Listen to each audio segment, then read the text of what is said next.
Bonjour à tous et bienvenue sur ce podcast littéraire.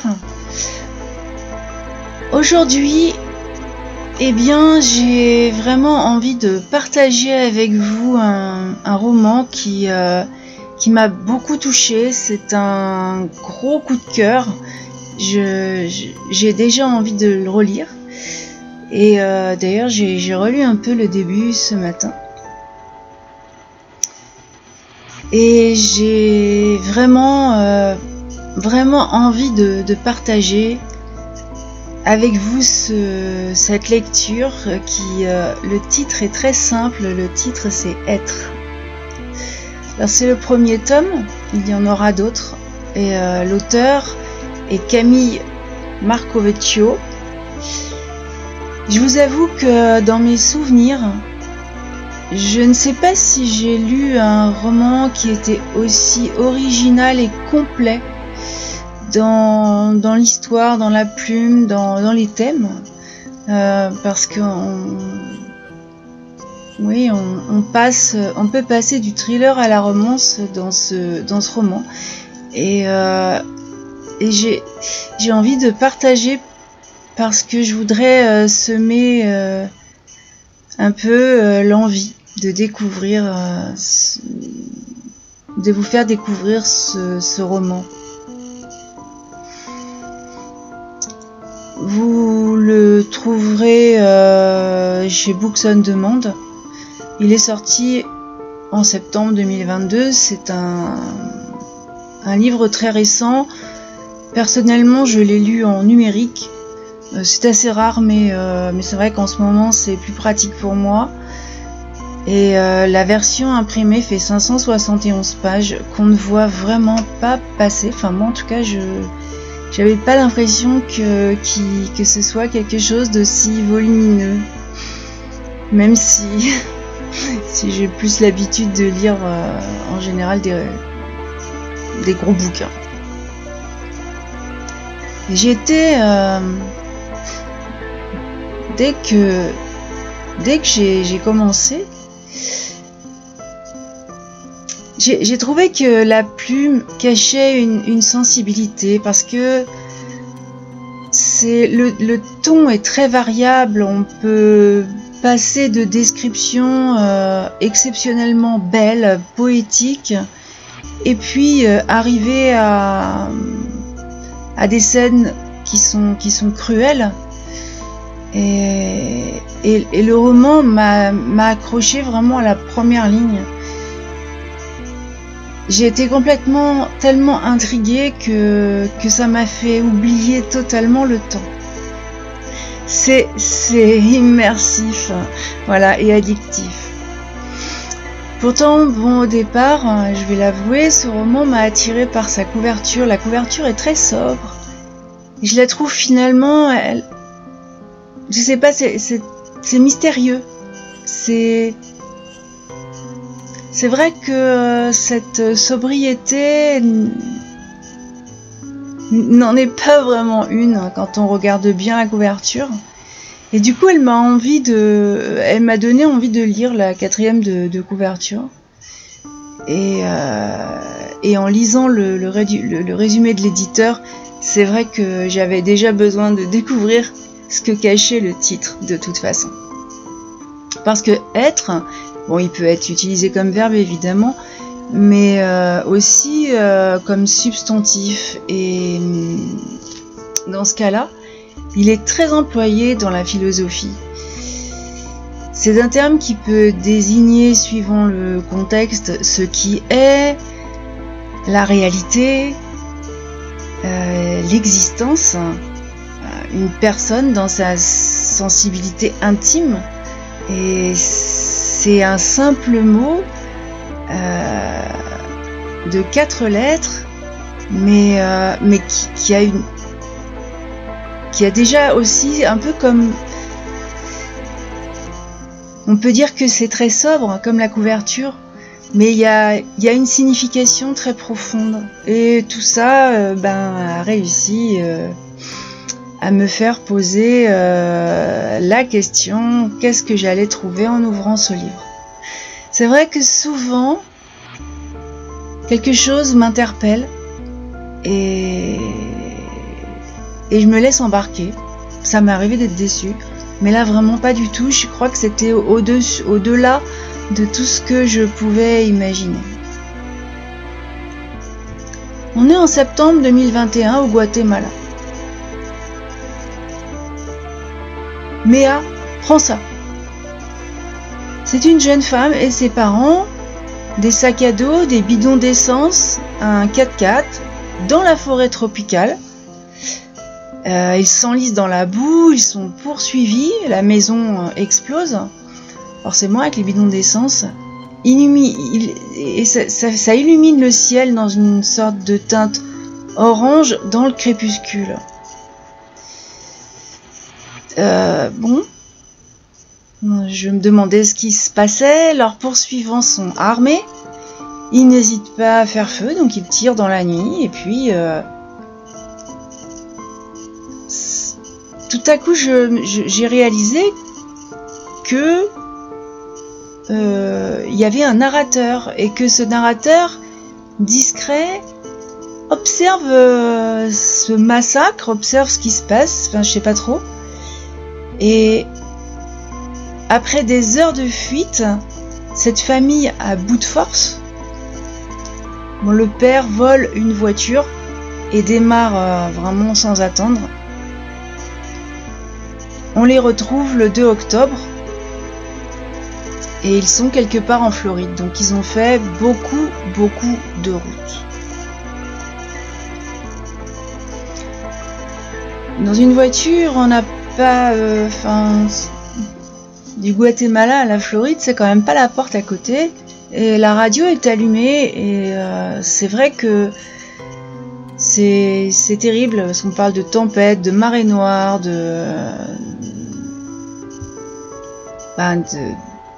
d'actualité. Hein. L'actualité, souvent, ces derniers temps, on a beaucoup entendu ce qui est appelé catastrophe climatique. Alors bon, ils coupent la radio parce que c'est les mauvaises nouvelles. C'est en plus, c'est vrai qu'on nous annonce ce genre de choses avec un ton monotone, comme si ça n'avait aucune importance. Et c'est assez rare au milieu de trouver des actualités réjouissantes. Et du coup, ça paraît vraiment fade à côté.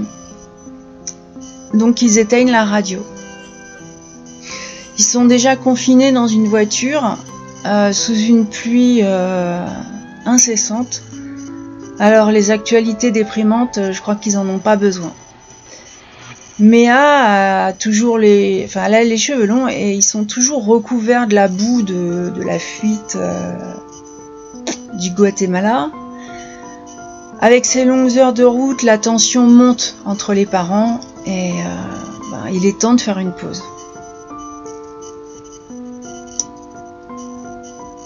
Et très étonnant parce que malgré la distance parcourue, moi, lectrice, découvre que pour cette famille, le camouflage fait partie de ce que j'appelle des règles imposées.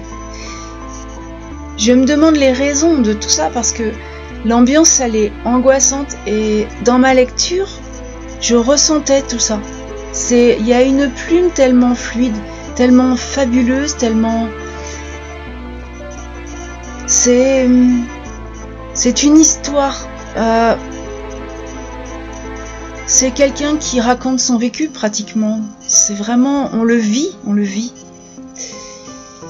Et au milieu de ces angoisses et de cette tension, il y a des anecdotes qui cassent l'anxiété et l'humour est bienvenu. Alors, je vais donner un exemple. Apparemment, Méa a pour habitude de se faire enfermer dans les toilettes publiques et leur situation, elle semble vraiment catastrophique, mais ils arrivent à en rire et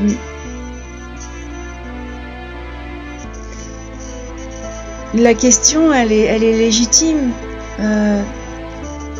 Des raisons de tout ça, de se cacher.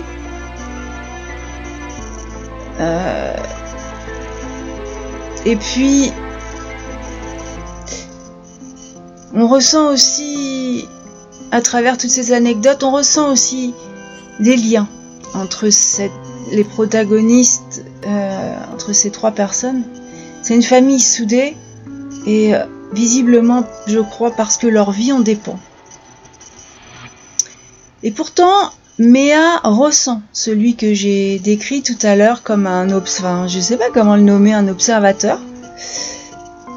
Moi, je ne sais pas du tout qui il est, ce qu'il veut, mais en tout cas, Méa, elle est angoissée quand ses pensées vont vers lui parce qu'elle l'a aperçu sans vraiment savoir ce qu'elle a aperçu d'ailleurs.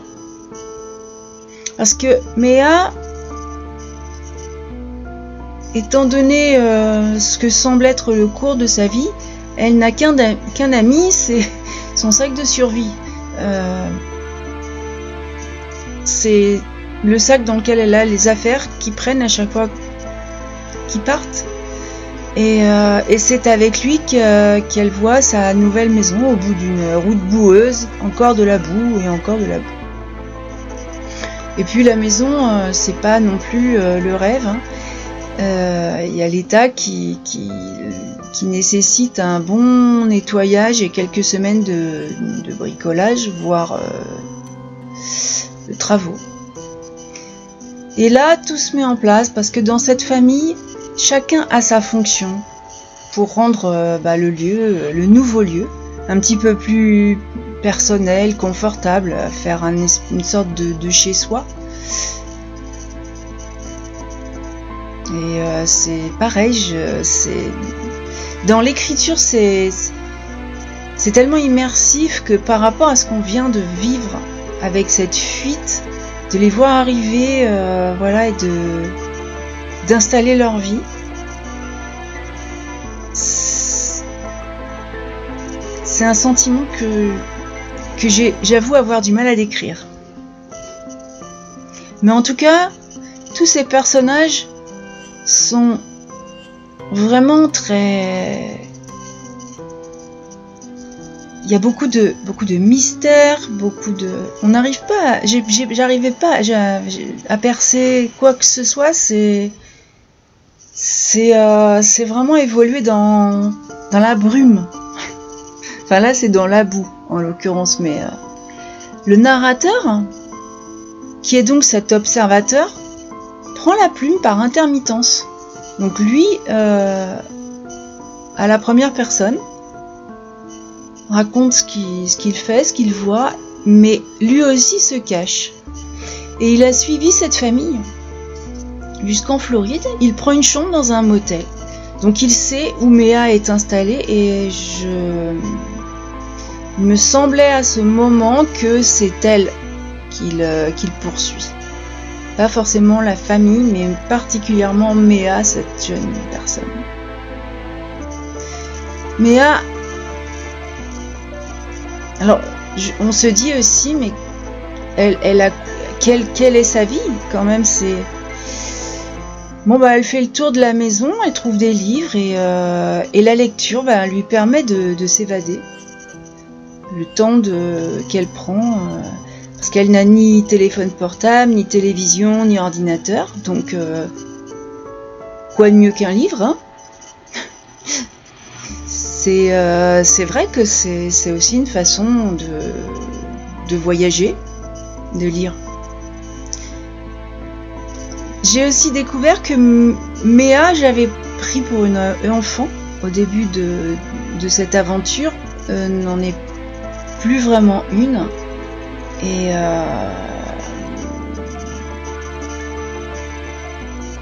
j'ai ressenti que dans cette survie, eh bien elle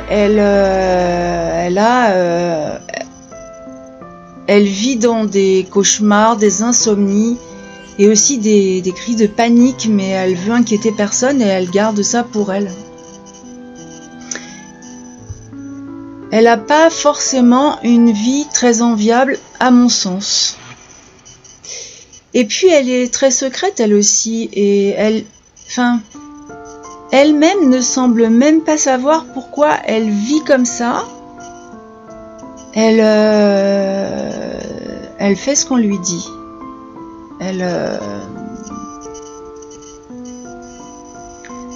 C'est aussi très surprenant, mais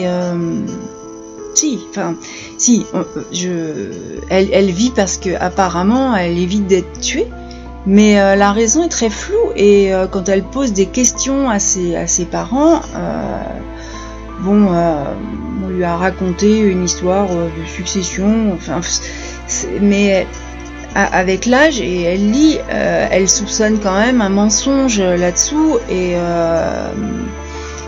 elle sait que justement qu'elle ne sait pas grand-chose, et les parents eux-mêmes ont l'air de suivre une sorte de protocole qui a déjà été établi. Même eux ne sont pas forcément maîtres de leur destinée. C'est vraiment quelque chose qui accentue le suspense.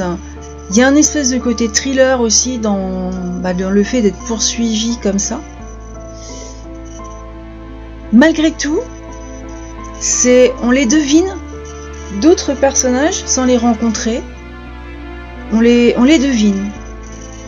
Comme ça, entre les lignes. Et les réponses de Méa, qu'elle attend, en tout cas, les réponses promises, on se met à table, et voilà, on les oublie. Parce que dans ces moments-là, il y a la légèreté de tout ce qu'ils ont comme anecdote amusante, parce qu'elle se tâche toujours avec de la confiture.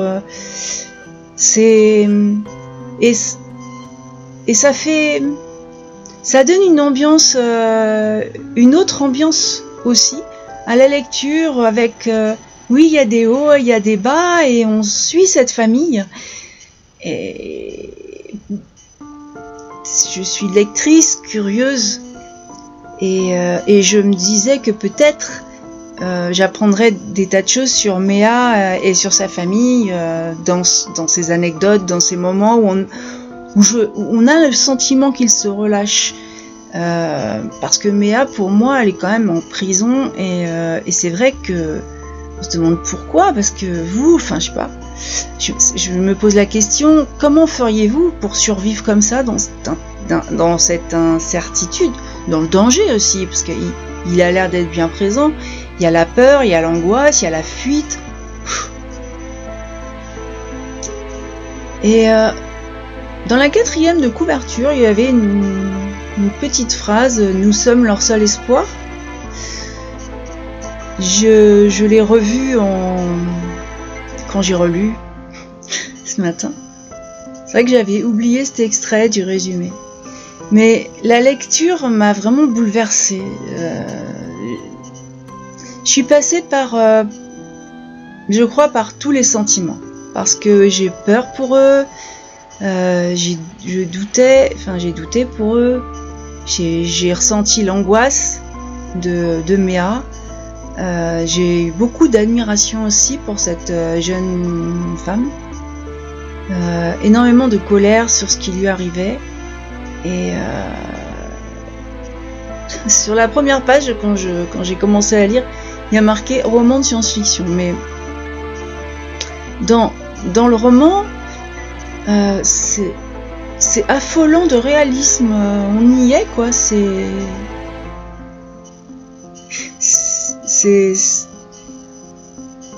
déstabilisant finalement, cette plume, parce que par exemple, de la psychologie des personnages jusqu'à l'analyse de la société, moi j'ai regardé Méa évoluer en découvrant qu'en fait elle aussi apprenait sur elle-même, et je la trouvais attachante, elle est aimante, elle est sensible, elle est dotée d'une empathie incroyable. Alors pourquoi est-ce qu'elle est en danger? C'est vraiment la question qu'on se pose, parce que pour moi à ce moment-là, tout reste très...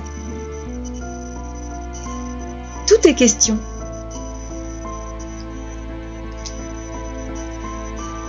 Dans les infos, c'est vrai que nous entendons tous aujourd'hui que l'homme risque de disparaître, hein, parce que bah, c'est vrai que la Terre peut vivre sans nous.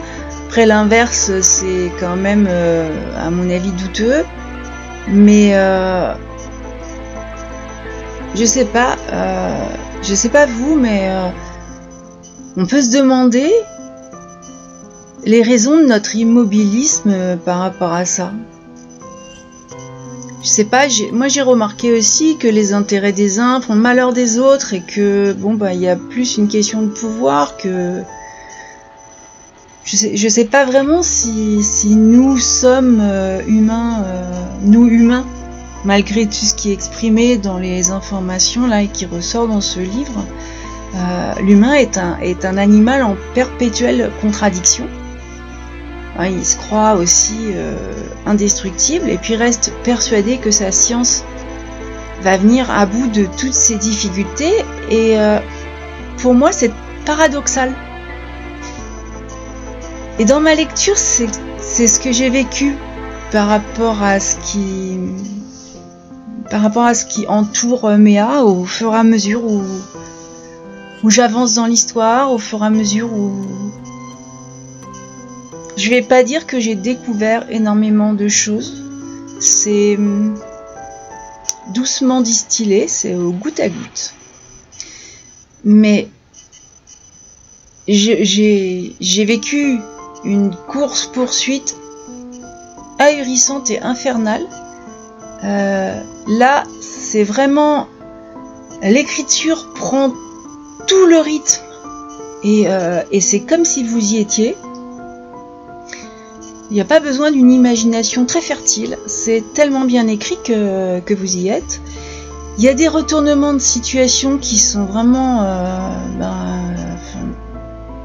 ça vient pas de là où on l'attend, hein, ça c'est clair. Il y a énormément d'action, du suspense, et il y a de l'amour aussi, il y a beaucoup d'amour.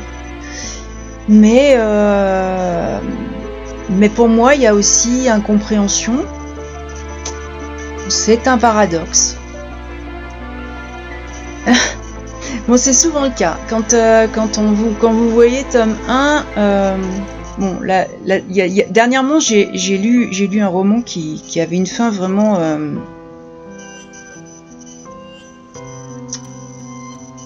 J'ai dit non, bah ça se fait pas, quoi. Là, non, on a vraiment un final, une chute, et d'ailleurs une chute digne, mais vraiment digne de ce nom. Et la dernière ligne m'a laissé un peu stupide dans mon fauteuil de lecture. J'avoue que j'ai hâte de lire la suite, par curiosité bien sûr, mais surtout parce que c'est vrai que c'est addictif et cette aventure n'a certainement pas fini de me faire sortir de toutes mes croyances, et en tout cas de torturer un petit peu mes neurones, ce qui fait du bien, hein. C'est toujours très intéressant de réfléchir aux choses. C'est vrai que on avance vers un dénouement et il y a vraiment un retournement de situation sur la fin qui fait que on se dit mais en fait, qui est vraiment honnête, qu'est-ce qu'ils font, puis d'abord qui c'est ces gens. Ce qui me fait dire aujourd'hui que ce roman est vraiment incontournable et que on n'en sort pas indemne. Mais qu'en tout cas, c'est plus que... Je crois que c'est vraiment un cadeau de fin d'année. Voilà, pour moi. Je vais pas en dire trop. C'est vraiment, effectivement, un cadeau de fin d'année parce que c'est quelque chose qui m'a marqué et que je suis pas prête d'oublier.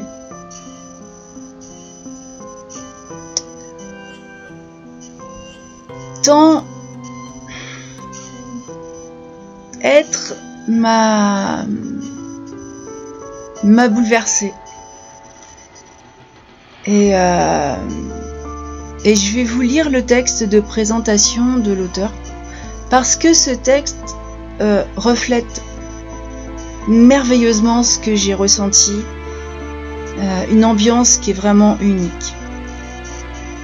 Donc je cite Camille Marcovecchio.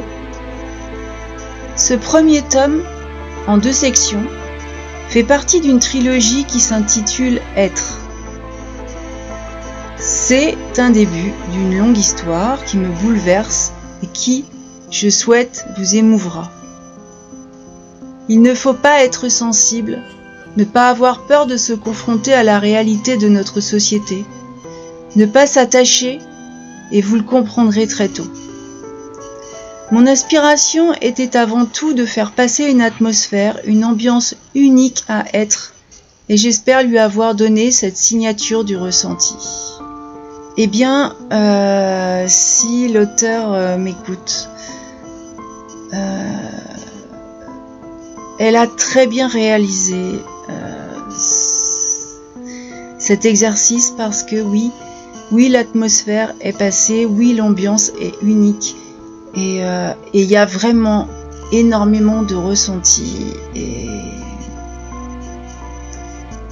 et je crois beaucoup à en dire, beaucoup à apprendre.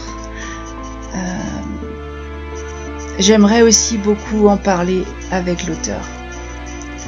Je pense que ce serait un échange. Il est très possible que nous ayons une sensibilité peut-être commune sur certains sujets et ce serait vraiment très sympa si elle en a envie qu'on fasse une émission ensemble. Je vais m'arrêter là parce que je pourrais en parler très longtemps. C'est vraiment voilà, je suis vraiment très marquée, mais pour vous laisser le plaisir de cette lecture unique, eh bien je vais m'arrêter là. Je vais vous souhaiter de bonnes fêtes de fin d'année et je vous retrouverai, oui, probablement pas avant l'année prochaine pour 2023. Donc passez de bonnes fêtes et puis à très bientôt.